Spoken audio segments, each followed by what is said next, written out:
ओम शांति। बहुत ही प्यार से बोलेंगे ओम शांति।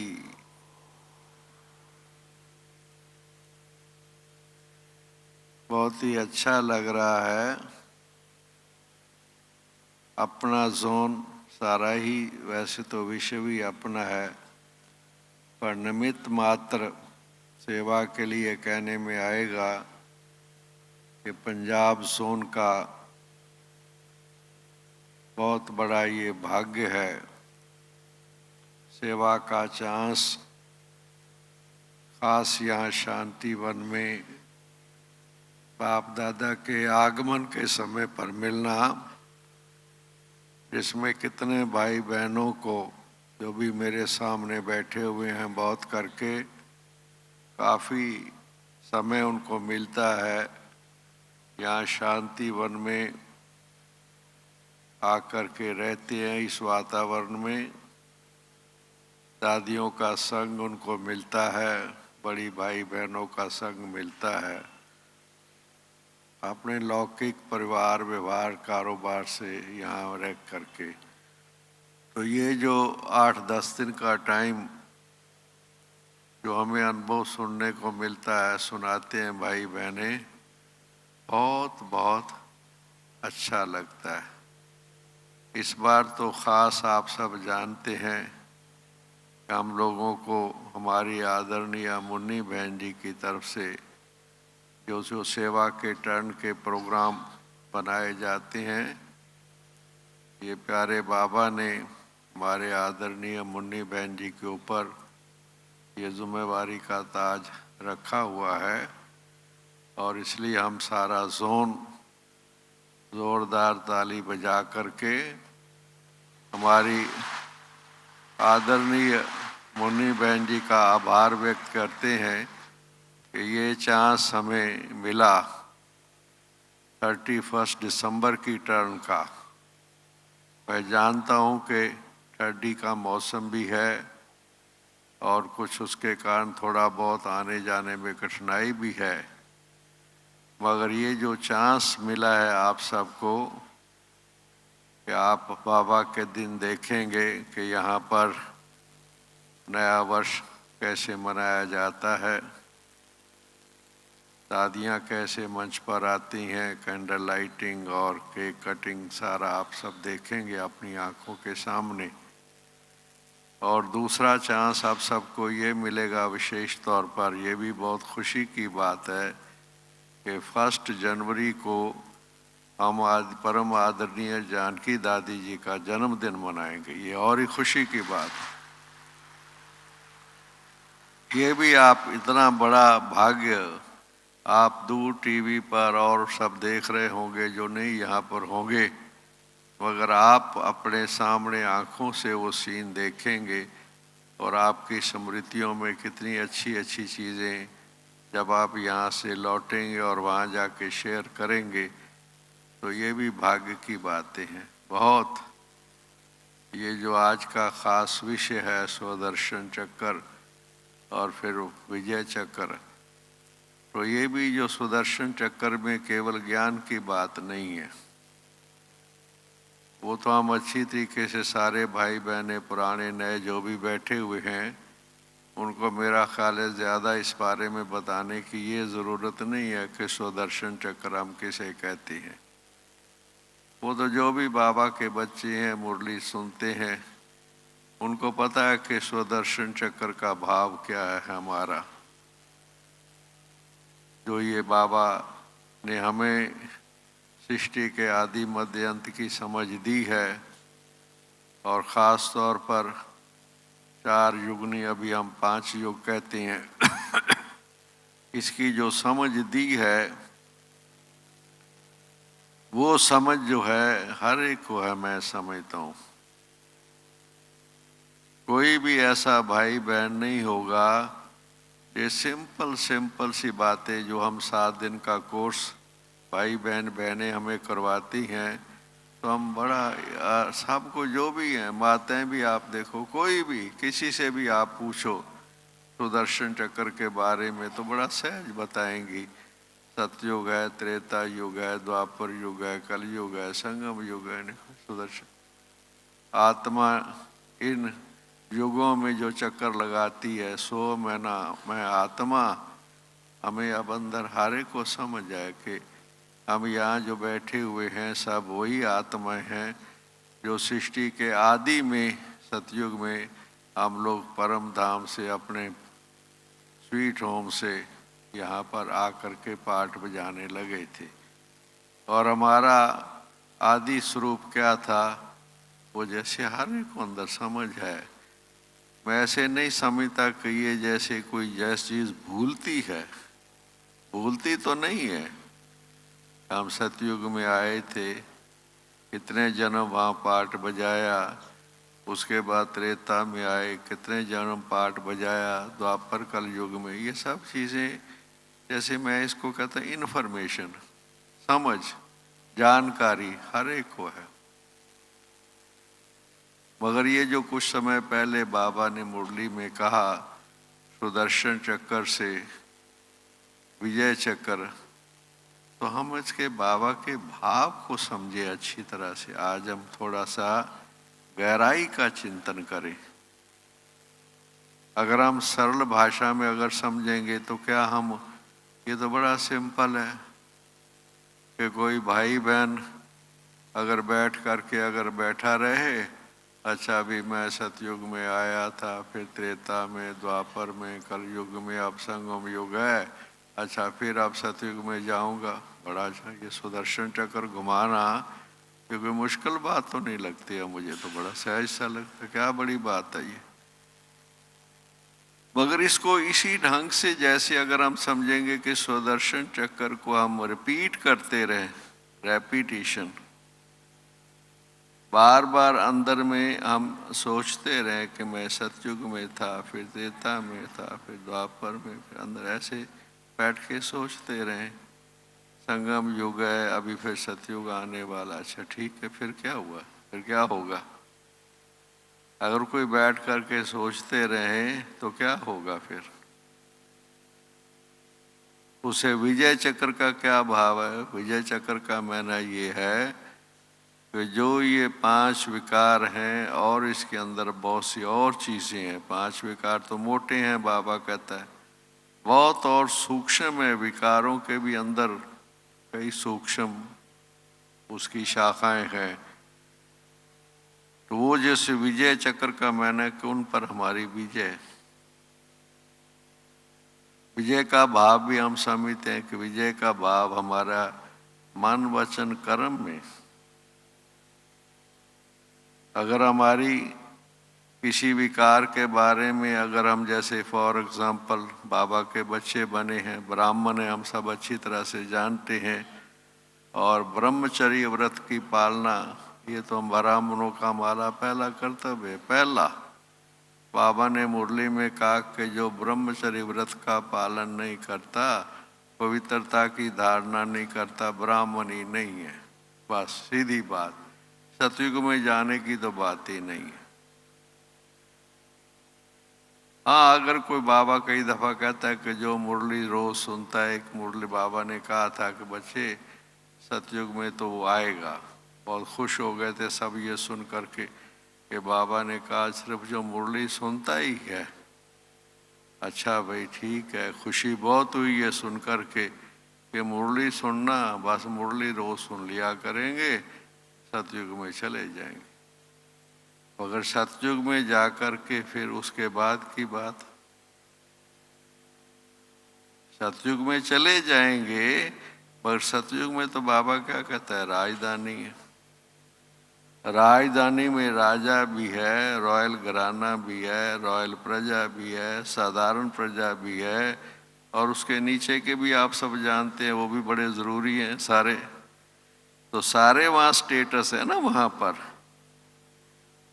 इसलिए सतयुग में जाना वो फिर क्या बड़ी बात है, उसमें कौन सी। तो उसके लिए जो जो पुरुषार्थ है हमारा, वो हमारा पुरुषार्थ तो अंदरूनी संकल्प, पुरुषार्थ तो बात की बात है।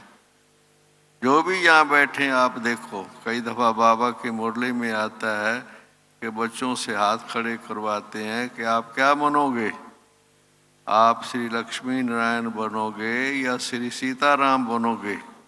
तो बाबा कहता कोई भी नहीं हाथ उठाता कि हम श्री सीताराम बनेंगे। त्रेता युग में भी जाने के लिए जैसे कि नहीं, हम तो सतयुग में जाएंगे और सतयुग के भी आदि में जाएंगे। मजा तो उसमें है ना। तो संकल्प तो सबका यही है ना कि हमारा भविष्य क्या हो। अब जो अंदर बात ये है, जिसे मैं इस भाव को समझा हूँ सुदर्शन चक्कर से विजय चक्कर की भाव ये है कि हम अंदर में रोज काफी बाबा के बच्चे हैं जो वर्षों से लेके बाबा की मुरली सुनते हैं, बहुत हैं, वर्षों से मुरली सुनते हैं। बहुत हैं जो बाबा के बच्चे जो अन्न की धारणा शुद्ध उनका है ही है। बहुत ऐसे भी आपको मिलेंगे जो ब्रह्मचर्य व्रत का पालन परिवार में रहते हुए बड़े अच्छी तरीके से कर रहे हैं, अच्छी तरह से। ऐसे भी बहुत हैं, बहुत है। जो हमारी मूल धारणा जिसे हम कहते हैं उसको पालन बहुत से भाई बहने परिवार में रहते व्यवहार में रहते हुए कर रहे हैं। ये तो हो रहा है, बहुत है। मगर जो वास्तव में इसका भाव ये है कि जो सुदर्शन चक्र का मैं ऐसे समझता हूँ कि क्या हम जब मुरली सुनते हैं या इतने समय से मुरली सुन रहे हैं, अगर हम किसी से भी पूछते हैं ना, आप देखिए कोई भी नया भी 2-4 मास का भी होगा ना, वो भी ये कहेगा कि आप मुरली सुनते हो भाई, आप मुरली किस लिए सुन रहे हो। कोई भी होगा, आप देखो, आप तो टीचर्स भी बैठी हुई हैं, वो कहेगा बहन जी सतयुगी दुनिया आने वाली है, अब से बाबा आ गया है, ये कलयुगी दुनिया है, अंत का टाइम है, बाबा आकर के फिर से सतयुगी दुनिया बना रहा है। बताएंगे, वो जवाब देंगे आपको। अच्छा, फिर आप ये भी अगर पूछेंगे कि भाई सतयुगी दुनिया जो है, ठीक है भाई सतयुगी दुनिया है, अच्छा सतयुगी दुनिया में क्या है बहन जी, वहाँ पर देवी देवता होते हैं। अच्छा भाई देवी देवता होते हैं, और क्या उसके बारे, बहन जी वहाँ की महिमा है, सर्वगुण संपन्न, 16 कला संपूर्ण, संपूर्ण निर्विकारी, मर्यादा पुरुषोत्तम, अहिंसा परमोत्तम। ये भी रिपीट करते हैं, मैंने देखा। हमारे पास तो बहुत आते हैं, वहाँ पर सोनीपत में रिट्रीट के लिए आते हैं, बहुत ही सारी चीजें सुनाती हैं। मगर इसके बाद वाला जो क्वेश्चन है ना, ये सारा ठीक है जो मैंने अभी तक सुनाया। इसके बाद वाला जो क्वेश्चन है वो ये कि भाई आप 5 साल से 10 साल से 2 साल से, अच्छा ठीक है, सेवा केंद्र पर आ रहे हो, बाबा की मुरली कहीं ना कहीं सेंटर रूप सेवा केंद्र, गीता पाठशाला क्लासेस कहीं भी, अच्छा बाबा की मुरली सुन रहे हो, अच्छी बात है, ठीक है।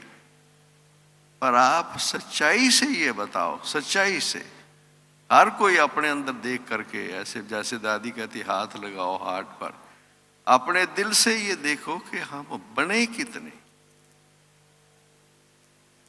अंदर में हम देखें कि एक एक को अपना चार्ट सामने रखिए, हम मोटी बातें छोड़ दे, सूक्ष्म बातें छोड़ दे, में मोटी मोटी चीजें भी लें, काम है, क्रोध है, लोभ है, मोह है, अहंकार है, ये तो 5 तो मोटी है ना, बाकी ईर्ष्या द्वेष और क्या क्या चीजें, चलो छोड़ दो। अंदर में आप देखो कि जिससे हम कहते हैं कि हम रोज मुरली किस लिए सुनते हैं, रोज हम अपनी जो मुख्य धारणाओं का पालन किस लिए कर रहे हैं। क्या कभी हमने अंदर में, हर कोई ये थे सुदर्शन चक्र का जो मैं भाव समझ रहा हूं, क्या हम अपनी प्रोग्रेस को खुद देख रहे हैं। प्रोग्रेस का क्या मायना होता है वो भी आप सब जानते हैं, स्कूल कॉलेज में पढ़े हुए हैं। प्रोग्रेस को किसे कहते हैं? देखिए, जो प्रोग्रेस बनाया जाता है चार्ट में, प्रोग्रेस माना नीचे से हम ऊपर की तरफ उन्नति, आगे बढ़ना। प्रोग्रेस का माना है आगे बढ़ना, सोन्नति जिसे हम कहते हैं। प्रोग्रेस कहो, सोन्नति कहो, वो कभी मैं ऐसे विचार करता हूँ। एक बार जानकी दादी जी ने कुछ समय पहले, हमें याद है, ये कहा था दादी जानकी ने कि जब 1 जनवरी आती है, अभी आने वाली है, तो कहती है मैं खुद बैठ करके अपने आप से बात करती हूँ कि 1 साल जो बीता है आपके अंदर क्या परिवर्तन आया है 1 साल में। कहती जैसे स्कूल कॉलेज में बच्चे होते हैं, 1 साल के बाद उनकी क्लास आगे हो जाती है। साल में नियम बना हुआ, सिस्टम बना हुआ है। हमारे यहाँ कोई वो सिस्टम नहीं है। हमारी कोई वो असेसमेंट नहीं होती है स्कूलों में, हमारी क्लासेस में, हमारे सेवा केंद्रों पर ऐसा कोई सिस्टम नहीं है कि जो हमारी असेसमेंट होती है। मगर जब हम लोग आए थे, आज से 60 साल पहले, जो भी आपको परिचय दिया गया, जब हमारी टीचर मनोहर दादी थी, 1958-59 की बात मैं आपको बता रहा हूँ, 60 साल से ऊपर 61 साल हो गए। तब हमारा कुछ और प्रकार का ये सेवा केंद्र की रूपरेखा होती थी, हम आपको बताएं, बिल्कुल ऑल टुगेदर डिफरेंट। जैसे आज आप सेवा केंद्रों पर क्लासेस चलती हैं, मुरली सुनाई जाती है, वहाँ भी ऐसे ही होता था। मुरली सुनाई जाती थी, बिल्कुल यही सिस्टम जैसे आप बहनें सुनाती हैं, सेवा केंद्र पर मुरली सुनाई जाती है। पर हमें हर हफ्ते अपना चार्ट अपनी टीचर को बैठ करके देना होता था। वो हमारे से बहुत हर प्रकार से पूछती थी कि आप क्लास में रेगुलर है, वो तो उसको देख ही रही है, वो तो चार्ट की बात ही नहीं। मगर आपकी जो धारणाएं हैं, वो धारणाएं आपकी कितने परसेंटेज में हैं और कहाँ तक हैं। हर एक भाई और बहन के साथ व्यक्तिगत वो बैठा करती थी। कारण क्या है कि उस वक्त संख्या भी कम थी। कितने क्लास के में भाई बहनें होते थे? उसमें क्लास में भाई बहनों की संख्या कितनी होती थी? आपको सुनकर के ये मजा आएगा कि जब हम पहली बार मधुबन में आए थे साकार बाबा से मिलने के लिए, और बाबा विदाई देने के लिए जो किचन के पीछे बड़ा पेड़ है वहाँ पर बाबा आते थे, विदाई देते थे, और हम अपने सिर पर सामान उठाते हुए बस अड्डे की तरफ जाया करते थे पैदल माउंट आबू में। तो तब वहाँ पर मनोहर दादी साकार बाबा को पूछती है, बाबा आपको करनाल याद है? बाबा कहता है याद है। बाबा वहाँ के जो भाई बहनें हैं जो वहाँ मुरली सुनते हैं धारणा में, याद है बच्ची, मुझे याद है। और बाबा नाम लेने लग गए। जो वहाँ के मुख्य हमारे भाई बहने क्लास करने वाले थे, बाबा ने 8-10 के नाम सुना दिए फटाफट। ये स्टेज हुआ करती थी।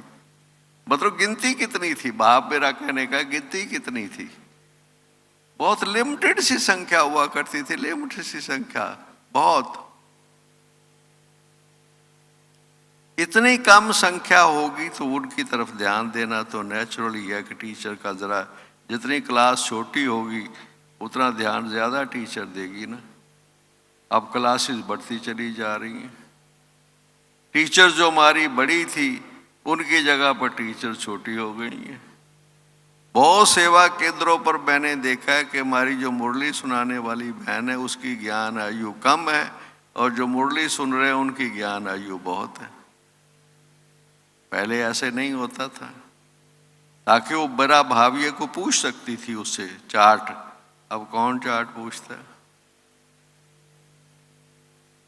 तो इसलिए जो है वो जो जिससे मेरा भाव ये सुदर्शन चक्र का मेरा भाव ये कि अब मैं कई दफ़ा कहता हूँ हंसी में कि हम लोग जब आए थे तब प्राइमरी स्कूल था, हमारे ऊपर बड़ी मेहनत की गई है।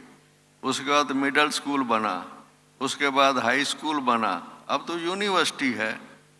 कोई आ जाए ठीक है, नहीं आ जाए तो भी ठीक है। कोई सुबह क्लास में पहले आ जाए, कोई पीछे आ जाए, कोई बात नहीं। अगर नहीं भी आए तो बहनें कहेंगी भाई गुरुवार तो आ जाया कर, बाबा का भोग का दिन होता है, चलो एक दिन तो आया कर सेंटर पर। बहनें ऐसे कहती हैं, खुश हो जाती है कोई एक दिन भी आ जाए। और हम जो पाए थे कुछ दिन में, हम 1 मास का स्टूडेंट था, मैं 1 मास का शायद स्टूडेंट हूँगा। हमारे यहाँ पर 6 से 7 मुरली होती थी, 5 से 6 योग होता था। 1 घंटा पूरा योग, 1 घंटा मुरली। हम एक दिन कोई लौकिक के आ गए थे, मैं थोड़ा सा भाग दौड़ करके और मुरली के टाइम पहुंच गया। तो हमारी टीचर मनोहर दादी क्लास के बाद मुझे कहती इधर आओ, स्कूल पढ़े हो? पढ़े। पहले क्लास में टीचर आता है, पहले स्टूडेंट आते हैं। हमने कहा जी वहाँ तो पहले स्टूडेंट पहुँचते हैं, टीचर बाद में आता है। कहती आज तो मैं पहले आ गई थी। 5 बजे अगर योग शुरू होता है तो हमें 5 बजे से पहले क्लास में पहुंचना है। हम लोग ये देखते थे दूर से, तब हमारा जो सेंटर था वो दूर से दिखाई देता था, अलग बिल्डिंग थी। हम वहाँ से जब घर से लौके घर से आते थे, देखते थे कि बहन जी ने लाल बत्ती तो नहीं कर दी है, योग शुरू तो नहीं हो गया है, हमको सफेद बत्ती में पहुंचना है। ताकि वो 5 बजे पूरे लाल बत्ती करके बैठ जाती थी पूरे योग में। उनका ऐसा सिस्टम था कि खुद डिसिप्लिन को फॉलो करती थी और सब लोग फॉलो कराती थी। वो जो सारी चीजें कभी कभी हम बैठ करके ऐसे सोचती हैं कि आज हमारे सिस्टम्स के अंदर कितनी चेंजेस आ गई, कितना हम लाइट हो गए हैं, कितना लाइट हो गए हैं। हम ये सब किसी से भी, एक छोटे भाई बहन से भी आप पूछो कि हमारे यहाँ कितने सब्जेक्ट हैं भाई, हाथ खड़ा करके कोई भी माता बहन भाई सब सुनाएगा, भाई जी ज्ञान योग धारणा सेवा, चारों सब्जेक्ट हैं, चारों सब्जेक्ट हैं। आपका चार्ट क्या है? भाई जी दौड़ते भागते मुरली सुन लेते हैं बस। योग हम बैठ करके उस संगठन में कितना समय पर टाइम देते हैं, क्योंकि और कारोबार है। हम इम्पोर्टेंस किसको दे रहे हैं? मैंने देखा mostly, exceptions are there, mostly हमारी इम्पोर्टेंस किस में हो गई है?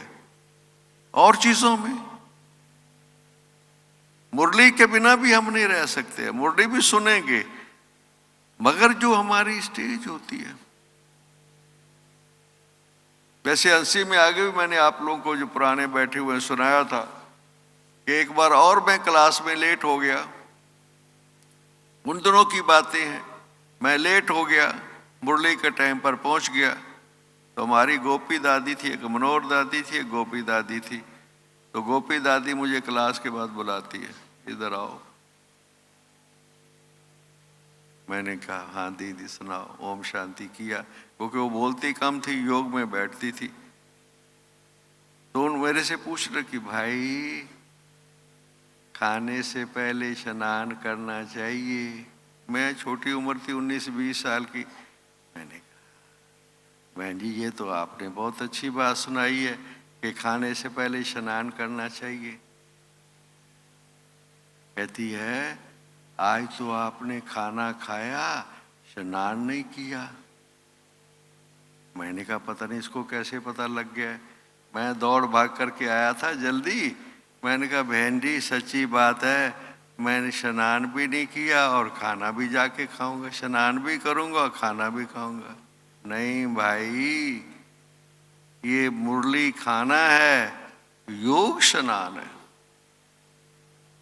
अगर आप योग नहीं बैठेंगे, आपकी बुद्धि, अगर आप कुछ समय पहले बैठेंगे, मन बुद्धि एकाग्र करेंगे बाबा के साथ, फिर आप मुरली सुनेंगे तो आप देखना इफेक्ट इसका क्या होता है।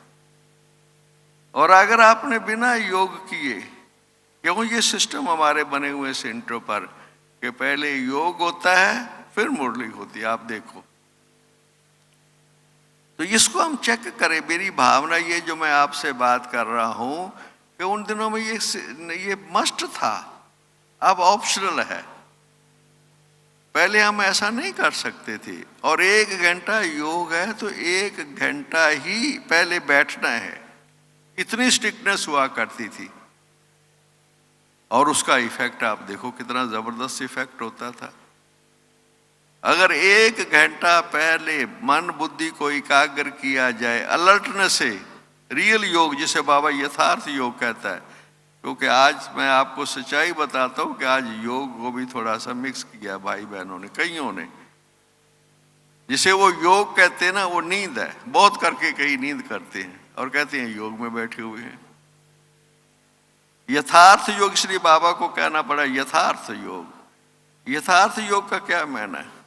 योग का मायना योग है, मगर बाबा को यथार्थ योग इसलिए कहना पड़ा कि बच्चे योग में आप कैसे बैठते हो, कैसे अनुभव आप कर रहे हो, आप मन बुद्धि आपकी कहाँ है, आप अलर्ट होके बैठे हुए हो, आंखें खोल के बैठे हुए हो, क्या अनुभव आपको किया है? इसमें आज फर्क है। आप देखो सेंटरों पर,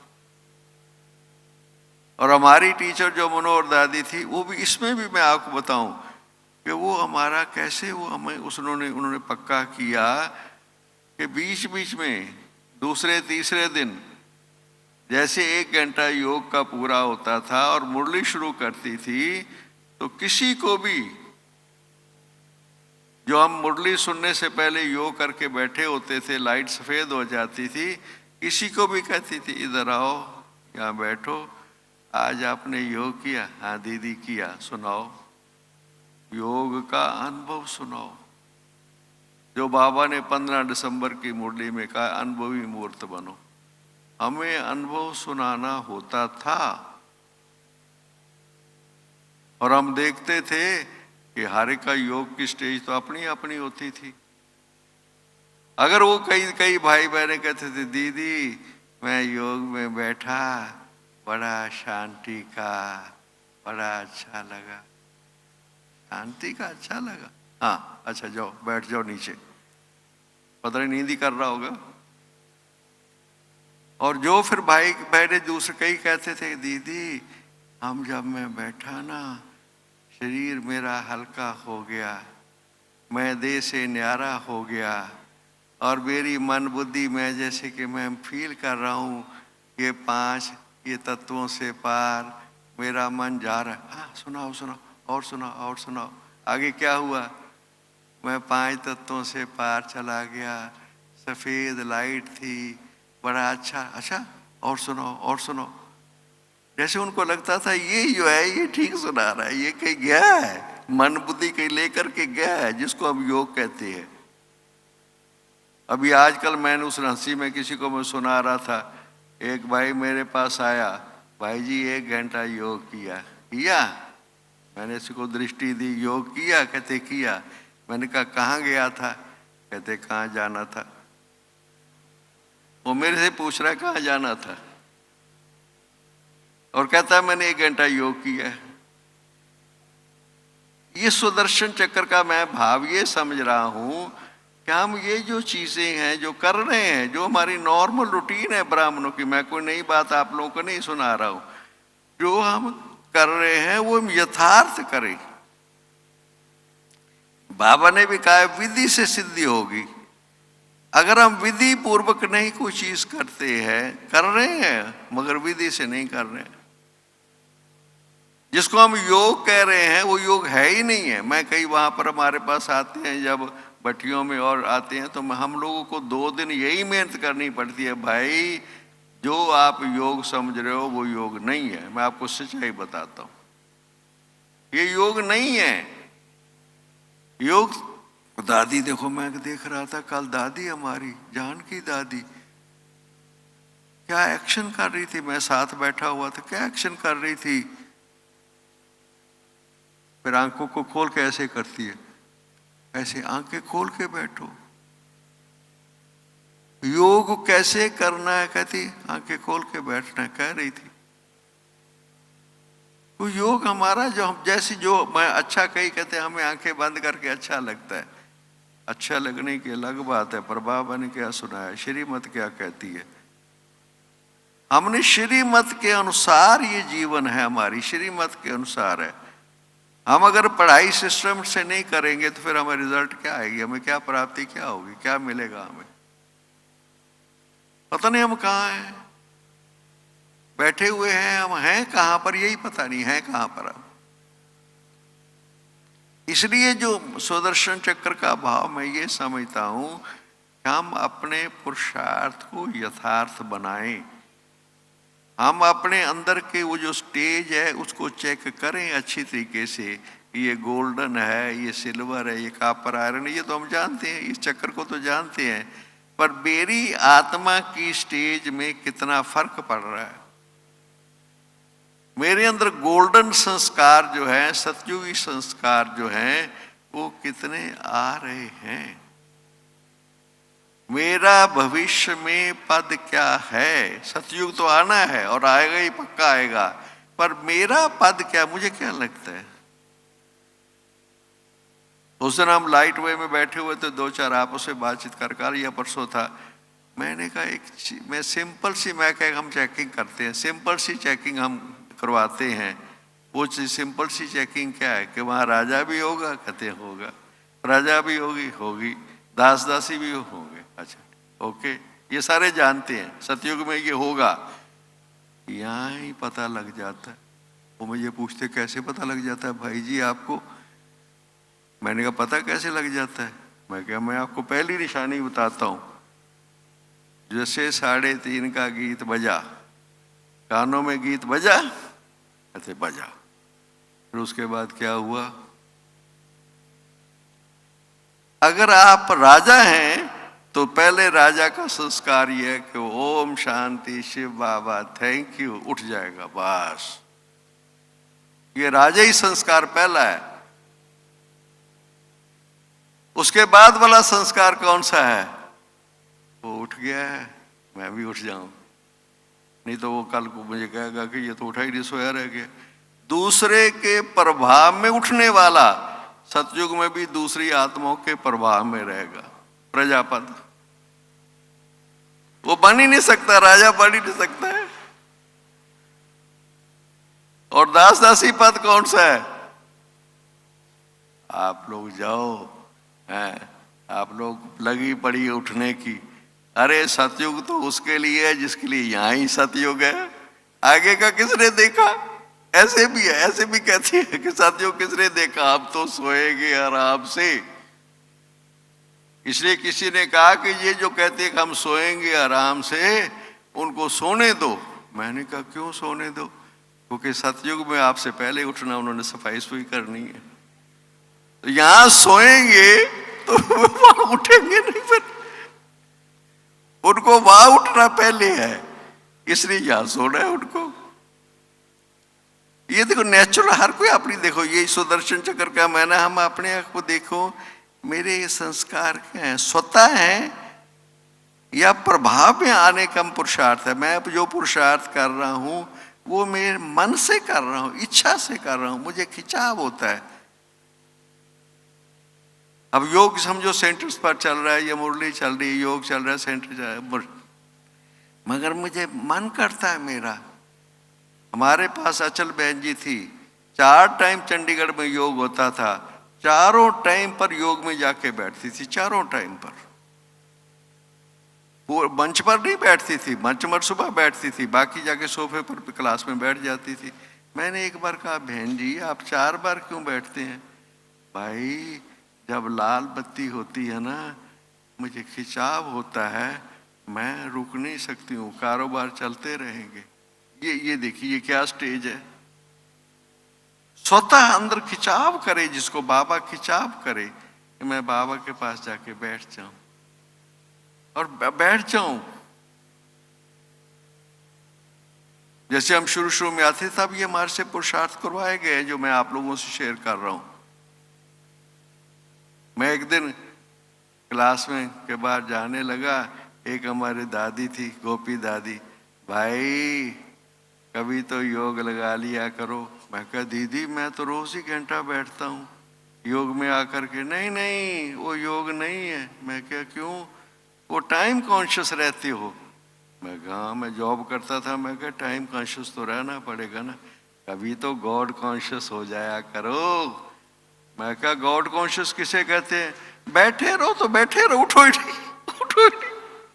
मैं क्या वो तो संडे को हो सकता है, फिर उठ करवाया हमें, 3-3 घंटे बिठाया हमें लगातार। कहते ये तो टाइम कॉन्शियस है, अंदर में आपको रहता है कि आप मान उठ के जाना है। मैं कहा आप आजकल तो सारा ही टाइम कॉन्शियस है, गॉड कॉन्शियस तो कोई नजर ही नहीं आता है, सारा ही टाइम कॉन्शियस है। कहते जब आप बैठ गए, हम लोग कभी कभी ऐसे सोचते हैं कि सचमुच मैं जब बाबा के पास बैठूँ, अब वो काम भी नहीं है, कुछ नहीं है, कोई अर्जेंस नहीं है, कोई ऐसा कुछ नहीं है, मैं फ्री हूँ। क्या उस फ्री में मेरा मन करता है कि मैं बाबा के साथ बैठ जाऊं और कंबाइंड होकर के अनुभव करूं? क्या मेरा मन करता है? मेरा ये पुरुषार्थ होता है? मन करता है पुरुषार्थ करने को? ये देखिए, ये स्टेज आप देखिए, कईयों के पास टाइम है। कुछ ऐसे हो सकते हैं जिनको बिजी है, शुरू रही हो, ठीक है, ओके। बहुत भाई बहने हैं जिनके पास टाइम है, मगर वो बाबा के पास बैठ के और बाबा से शक्ति लेवे और अनुभव करें, वो तुम्हारे की चॉइस है ना। उसको कितना खिंचाव होता है उसको अंदर में, कैसे अंदर ऐसे वो प्राप्ति का अनुभूति होती है, जो बाबा ने मुरली में अभी 15 दिसंबर की मुरली अनुभूति, अनुभव के अंदर कैसे से। मैंने देखा कई पेपर पढ़ते रहेंगे, रिटायर्ड लोग मैंने देखा, खासतौर पर जो रिटायर्ड होते हैं ना, आप उनसे पूछो कैसा दिन गुजरता है आपका, अखबार पढ़ते रहेंगे। भाई जी पैसे खर्च करते हैं ना, इसलिए पहले पेज से लेके लास्ट पेज तक पढ़ेंगे, सारी खबरें जो भी उल्टी सीधी सब पैसा खर्च किया है ना। अरे तुम्हारे अंदर इनपुट तुम क्या डाल रहे हो, वही आउटपुट आएगा ना। हमारा इंटरेस्ट क्या है, क्या चीज़ हमें खिंचाव करती है? हमें यहाँ पर आप देखिए, इस विद्यालय की यही विशेषता है, इस यूनिवर्सिटी की यही विशेषता है, इस पढ़ाई की यही विशेषता है कि यहाँ कोई आपको पूछता उस रंग का नहीं है। आपको जो परिवर्तन करना है वो आपने अपने आप करना है, हम लोग से करवाया गया, अभी ये नहीं है।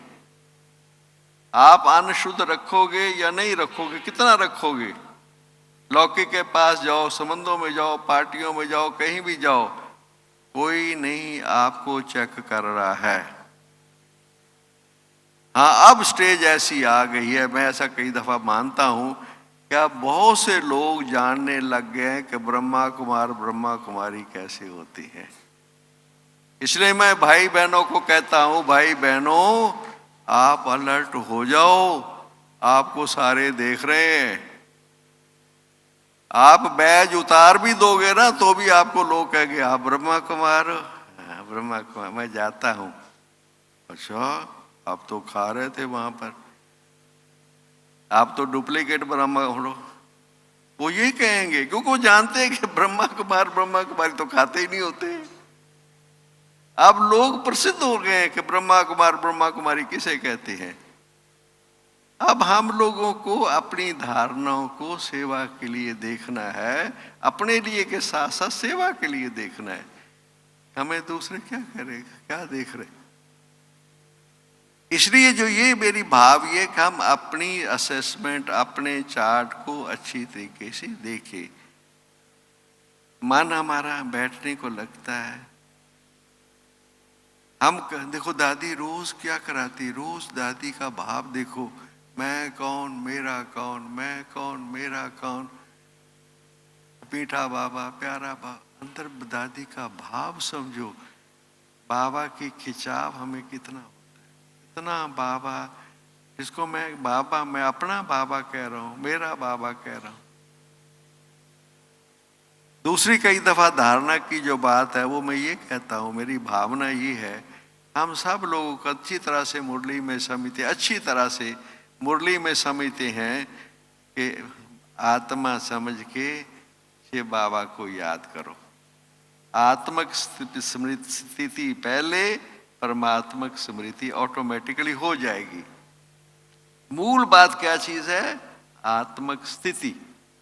अब आत्मिक स्थिति के लिए अगर भाई बहनों से आप पूछोगे, माताओं बहनों सबसे ना, वो कितने साल हो गए, जब भी योग में बैठेंगे ना कहेंगे मैं शरीर नहीं आत्मा हूँ, मैं शरीर नहीं आत्मा हूँ।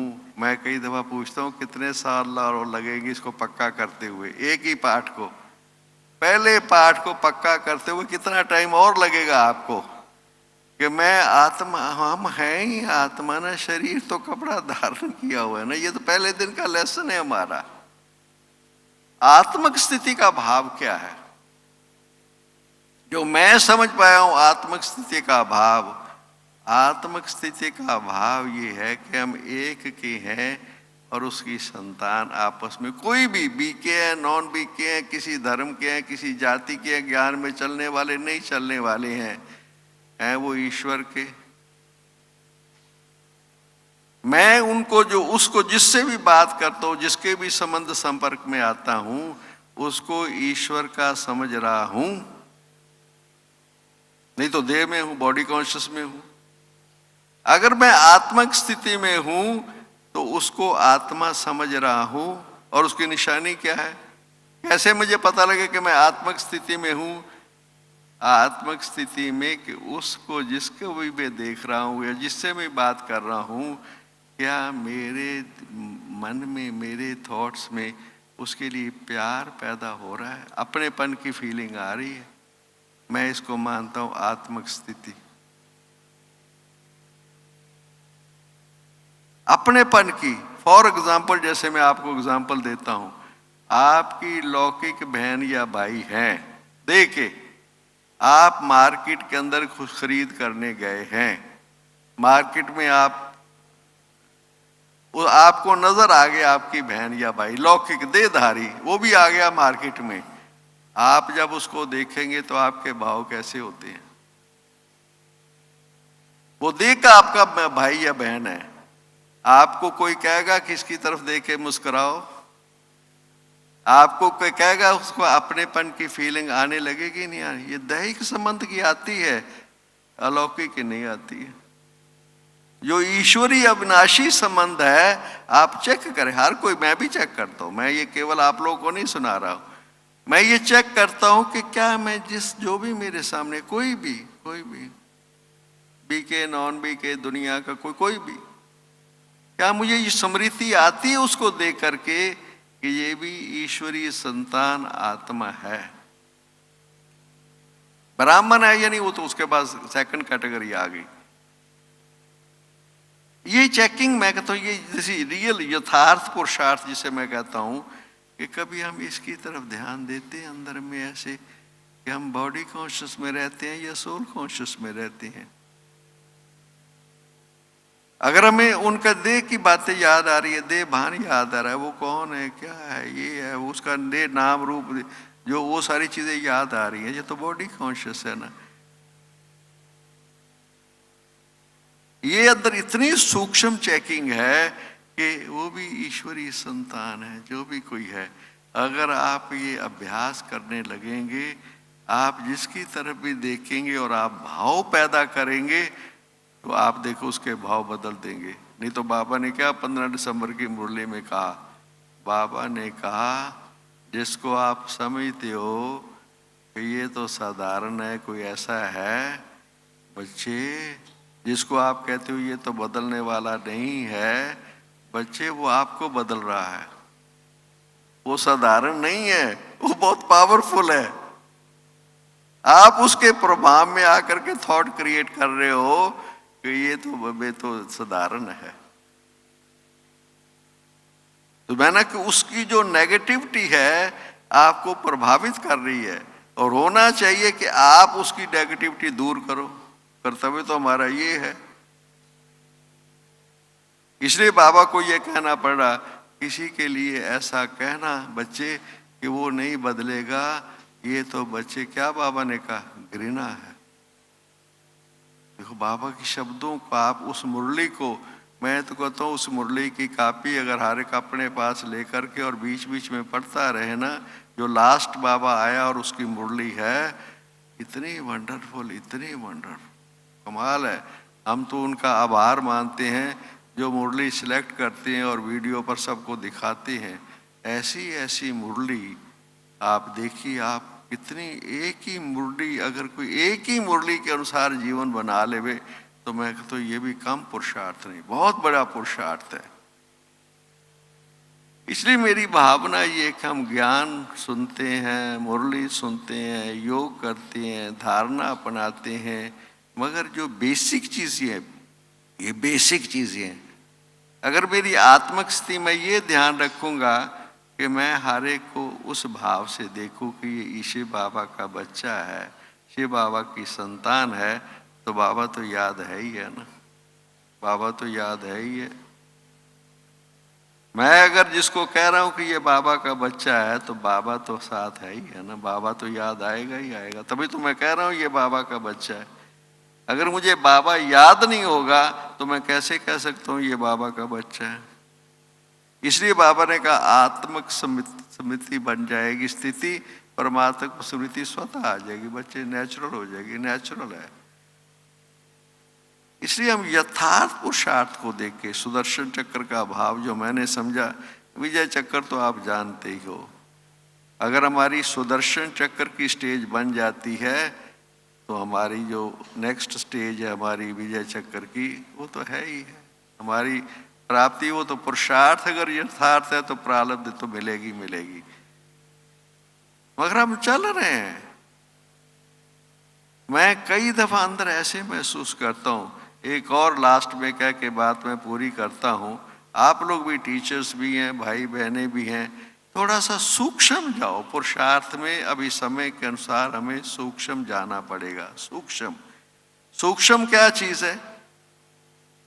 सूक्ष्म है, आपको एक या पॉइंट कह करके पूरा करूंगा। सूक्ष्म ये है कि हम अंदर अपने आप को देखें, कि अपने को अच्छी तरह से देखें कि मेरे मन में किसी के लिए भाव गलत तो नहीं है। अगर मेरे मन में किसी के लिए, उसका कहना यह कि मैं उसको ऐसे ही समझ रहा हूं जो उसकी कमी पेशी वाला उसको देख रहा हूं ना, अगर मुझे उसका आदि अनादि स्वरूप याद आ रहा है जो बाबा ने मुरली में कहा है, तो हमारे भाव कैसे होंगे? अगर मैं किसी भी आत्मा के आदि अनादि स्वरूप में देखता हूं तो मेरे भाव कैसे होंगे उसके लिए? अच्छा, फर्स्ट लेसन ये है कि मैं अपने भावों को सबके लिए अच्छा रखूं। अब इससे नेक्स्ट क्वेश्चन थोड़ा सा वो कठिन है, थोड़ा सा लिटिल मेहनत वाला है। क्या दूसरे के भाव मेरे लिए कैसे? मुझे क्या ये अंदर मेरे चेकिंग आती है कि उसके मन में मेरे लिए इतना अच्छा नहीं है? मेरा तो है, समझो कोई कहे मेरा तो है, मैं कहता हूं उसका क्यों नहीं है? क्या बाबा ने जिसे कहा कि मैं दूसरे के भावों को श्रेष्ठ बनाने का पुरुषार्थ नहीं करूं तो फिर आगे प्रोग्रेस क्या हुई? अच्छा, 5 साल पहले भी मैं किसी आत्मा के बारे में अच्छे भाव नहीं रखता था, अब 5 साल के बाद भी मेरी ये स्टेज है, उस आत्मा के लिए मेरे भाव नहीं है, तो मेरी तो क्लास वही रहेगी ना जो 5 साल पहले थी। प्रोग्रेस क्या हुई मेरी प्रोग्रेस क्या हुई? वो आत्मा कैसे, उसको छोड़ो, वो छोड़ो। दूसरे के भावों को बदलने के लिए पुरुषार्थ करना, क्या ये सेल्फ प्रोग्रेस का पार्ट नहीं है? विचार करने की बात है। ये मेरी प्रोग्रेस नहीं है इसमें, ये दूसरे के भावों को। अब और मैंने दादियों के साथ काम किया, दादी प्रकाशमणि, दादी चंद्रमणि, मनोहर दादी के साथ, और मैं आपको सच्चाई से अपना अनुभव सुनाता हूँ कि दादियों ने ये सूक्ष्म पुरुषार्थ बहुत किया है। और जानकी दादी का रिजल्ट तो आप देख रहे हो, उनमें सबके भावों को बदलने की क्षमता कितनी जबरदस्त है कि बाहर अगर अनाउंसमेंट हो जाए कि जानकी दादी डायमंड हॉल में पहुंच रही है, लोग मुझे दौड़ते हुए नजर आते हैं, दौड़ते हुए। कारोबार भी है, सब कुछ है, लोग सब छोड़ छाड़ करके भाग रहे हैं, तो दूसरों के थॉट्स को बदल देती है ना, दादी में शक्ति है ना। हम अंदर क्या चीज़ है मेरे में, मतलब मैं इस लेवल तक क्यों, बस इस लेवल तक ही बस। दूसरा बदले तो मैं बदलूं। मैं कहता हूँ ये कौन सी स्टेज है, दूसरा बदले तो मैं बदलूं। इसका मायना ये हो गया कि वो मुझे बदले। दूसरे शब्दों में ये है, दूसरा बदले तो मैं बदलूं, इसका मायना ये है कि वो मुझे बदले। बाबा बदले या वो मुझे बदले, विचार करो आप। मुझे बाबा की शक्ति से अपने आप को बदलना है या दूसरी आत्माओं मुझे बदलें। मेरी चेंज का आधार क्या है, बाबा है या दूसरी आत्माएं हैं। इसलिए इन सब्जेक्ट को मैंने थोड़ा टच किया आप लोगों के साथ, टीचर सामने बैठी हुई हैं, इस पर आप विचार करो। यथार्थ पुरुषार्थ और यथार्थ विधि, इन बातों की ओर ध्यान दो। यथार्थ पुरुषार्थ क्या है और यथार्थ विधि क्या है। धन्यवाद। ओम शांति, ओम शांति, ओम शांति।